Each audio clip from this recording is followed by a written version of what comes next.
Oi pessoal, tudo bem com vocês? Aqui é a professora Jussiele e nós vamos estudar hoje o capítulo 8 da nossa apostila, onde fala sobre o expressionismo. E para ilustrar a aula de hoje, eu trouxe para vocês uma tela minha que fala sobre a angústia. Mas o que a minha tela tem a ver com o expressionismo? A angústia, a tristeza, a melancolia vão fazer parte das temáticas dos pintores expressionistas. Diferente de outros movimentos que tiveram início em Paris, o movimento do expressionismo ele vai começar aí na Alemanha, por volta de 1904, 1905. Em 1912, o dono de uma revista ele vai ver uma exposição, ele vai olhar para algumas telas e vai dar esse nome de expressionismo para dois grupos de artistas que na época faziam as suas experimentações, que era o grupo A Ponte e o grupo O Cavaleiro Azul. Esses dois grupos estavam aí fazendo algumas experimentações sobre o expressionismo e sobre o modo como o artista interpretava cenas do seu cotidiano e a sua emotividade, a sua própria expressão, o seu próprio eu, o seu próprio sentimento. Então, esses artistas tinham o intuito de discutir o psicológico, trabalhar a angústia e os estados emocionais. As suas pinceladas eram rápidas, as cores eram vibrantes e tinham também uma certa agressividade nessas pinturas. Infelizmente, com o nazismo, em 1933, alguns artistas foram perseguidos, muitas telas foram queimadas e essa arte foi chamada de arte degenerada, pois era associada a alguns problemas psicológicos. Hitler chegou a fazer uma exposição com os quadros expressionistas e outros quadros também abstracionistas, e nessa exposição as pessoas poderiam ridicularizar aquelas obras e os artistas, comparando a doentes mentais. E no final dessa exposição, Hitler queimou todos os quadros. Alguns artistas, então, com essa repercussão negativa sobre a arte expressionista, fugiram para os Estados Unidos, onde depois conseguiram aí fazer as suas obras e o que a gente conhece de arte expressionista até hoje.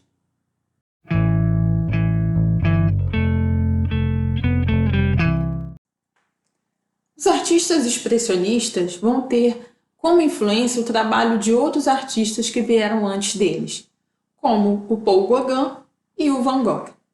O Van Gogh ele vai influenciar esses artistas pelo seu sentimento empregado nas suas telas e pelas suas pinceladas carregadas. Um bom exemplo disso é a obra Os Comedores de Batata, onde o Van Gogh vai retratar alguns trabalhadores que estão em condições precárias de sobrevivência. O Gauguin vai influenciar na questão do uso da cor em qualquer cena. Então, ele vai usar cores que tinham a ver com o seu emocional. E isso vai influenciar aí na obra dos pintores expressionistas. E nós temos um grande precursor da arte expressionista, que é o Eduard Munch. E ele vai ser fundamental aí na Alemanha e vai ser um dos precursores do expressionismo. Nós conhecemos muito bem a sua obra, que é O Grito. Nessa obra, mundialmente famosa, ele vai expressar todo o seu sentimento, toda a sua angústia e todo o sentimento de tristeza e melancolia. Essa imagem, essa figura, ela está desfigurada de propósito para poder dar ênfase a esse sentimento. Em 1893, Munch pintou o quadro O Grito, considerado por muitos o pioneiro no estilo, apesar de ter sido pintado mais de 10 anos antes do movimento expressionista ter se organizado. Nessa obra, o artista retira o foco da figura e cria todo um espaço pictórico que remete ao estado psicológico e emocional da figura. Toda a composição do quadro guia o espectador por uma série de linhas com um colorido perturbador. O ponto principal da imagem é um homem com o rosto completamente deformado por um grito surdo e angustiante. É possível ver o espanto e o sofrimento, mas em nenhum momento se pode saber o que causa esse sentimento.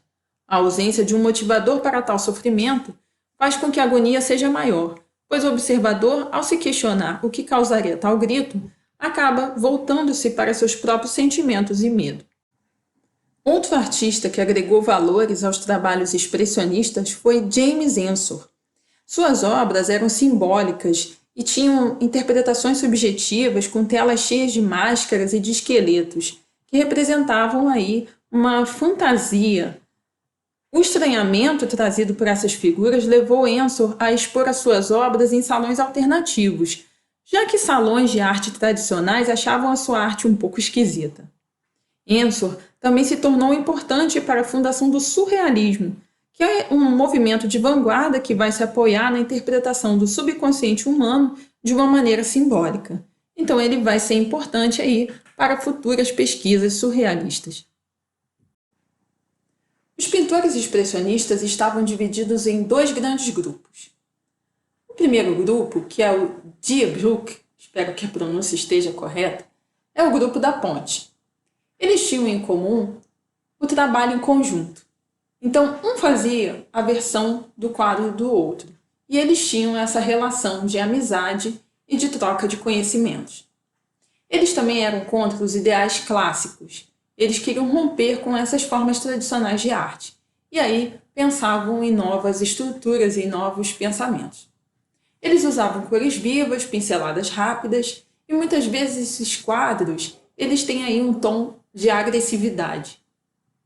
Eles possuíam uma carga dramática muito intensa, e com o tempo, Mark vai nascer na Alemanha. Começar a se esfacelar. Ele preferia abordar nos seus trabalhos apenas animais, coisas mais e para ele expôs os animais possuíam um instinto de vida livre da maldade que impregnava os homens. As suas pinturas carregavam toda a sua angústia e a falta de valores morais da sociedade. Azul. Então ele fazia alguns quadros também sobre o apocalipse. Ele vai os seus animais representavam qualidades e virtudes que estavam para ele ausente no homem contemporâneo. Ele vai até O artista morreu jovem durante a Primeira Guerra Mundial. O Kandinsky ele vai começar a pensar questões mais espirituais, mais metafísicas na sua pintura. E ele vai ser seguido por outros artistas. O marco do início desse grupo vai ser o lançamento de um almanaque que se chamava O Cavaleiro Azul. Esse nome foi escolhido aí de uma forma meio que aleatória. E nesse almanaque eram escritos, as suas ideias, tanto de pinturas quanto da música ou de esculturas também. Alguns críticos de arte também participavam desse almanaque. Esse almanaque ele foi difundido na Alemanha e esse grupo ele tinha aí visões místicas do que seria a função do pintor, a função do artista. Outro grande nome de destaque é o artista Franz Marc, que vai produzir pinturas também nesse sentido. O grupo ele vai acabar também se esfacelando após a Segunda Guerra Mundial e aí vão perder um pouco o interesse sobre esses temas.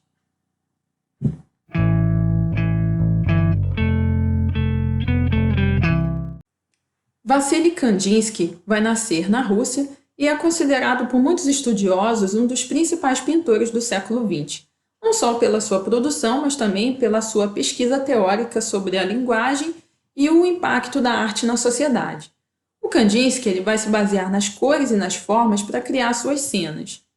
E ele procurava pintar temas imaginados, o que proporcionava grande liberdade no uso da cor e na aplicação do elemento expressivo. O artista sempre foi atuante na arte e na educação. Então ele vai escrever diversos livros sobre arte e educação e ele também vai ser muito importante para o surgimento da Bauhaus, que é uma escola de design que vai surgir aí na Alemanha.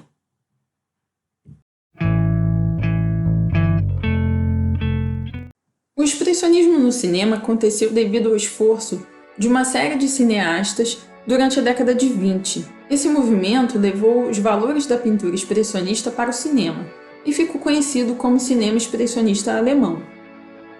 As principais características do cinema expressionista são as seguintes: a utilização de elementos distorcidos e angulosos, similares aos que existiam na pintura expressionista, um alto contraste na fotografia, pois os elementos eram muito claros ao lado de elementos muito escuros, a maquiagem usada de maneira expressiva para deixar as expressões faciais mais evidentes, e os cenários com perspectivas fantasiosas e com fins surpreendentes. Os enredos tinham suspense e metáforas, e os filmes discutem de maneira simbólica o mundo no começo do século XX, principalmente a posição da Alemanha naquele tempo. Em 1920, o expressionismo foi para as telas através do filme O Gabinete do Dr. Caligari. A película apresentava altos contrastes entre o claro-escuro, cenários teatrais, pintados em linhas e ângulos oblíquos e sem perspectiva, e assemelhava-se muito ao que era explorado na pintura. O filme conta a história de Caligari, um senhor misterioso que hipnotiza um jovem em um parque, fazendo-o prever o futuro do que estavam presentes. Ele faz uma previsão de morte. Devido a esse assustador presságio e uma série de acontecimentos estranhos na cidade, um jovem resolve investigar as ações do hipnotizador e de seu bizarro sonâmbulo. O roteiro foi escrito por Karl Mayer e Hans Janowitz e concebido como uma metáfora para o mundo louco e hipócrita da Primeira Guerra Mundial. Caligari representa um governo que hipnotiza o seu povo, levando o sonâmbulo para a guerra. O Gabinete do Dr. Caligari foi um marco para o cinema e apresentado como o primeiro exemplo de filme expressionista, estendendo suas influências para filmes rodados em locações e lugares reais como Nosferatu, uma sinfonia de horror, e para sets de filmagens elaborados como O Golem, de 1920.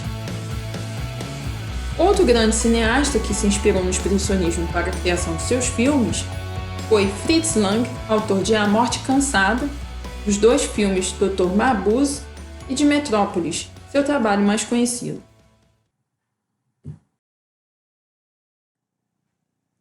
Como vocês puderam ver, o expressionismo também se deu aí no cinema, com os filmes O Gabinete do Dr. Caligari, O Golem e Nosferatu. O que eu coloquei para vocês assistirem, O Gabinete do Dr. Caligari, ele vai inspirar o videoclipe do Red Hot Chili Peppers, que é uma banda de rock muito famosa e muito conhecida, e o videoclipe da música Other Side. Eu vou colocar na descrição do vídeo o nome da banda e o nome da música, para vocês pesquisarem aqui no YouTube. Porque devido à lei de direitos autorais, eu não posso acrescentar esse vídeo aqui no meu vídeo, e também não posso colocar um card interativo para vocês irem direto para o videoclipe deles, tá? Mas fiquem à vontade para procurar, pesquisar e assistirem ao vídeo da banda Red Hot Chili Peppers, que tem aí uma inspiração no expressionismo abstrato. Vocês vão reparar pelos ângulos colocados no vídeo, pelas cores utilizadas, a predominância do preto e de áreas muito claras, e também da frustração do psicológico e do emocional aí do personagem principal do videoclipe, tá? Espero que estejam todos bem, espero que tenham entendido e gostado também do vídeo, e espero vocês na próxima aula, no próximo vídeo sobre arte abstrata, continuando ainda com o capítulo 9. No início do vídeo eu falei 8, mas foi errado, tá, gente? É o capítulo 9, abstracionismo. Então, vejo vocês até lá.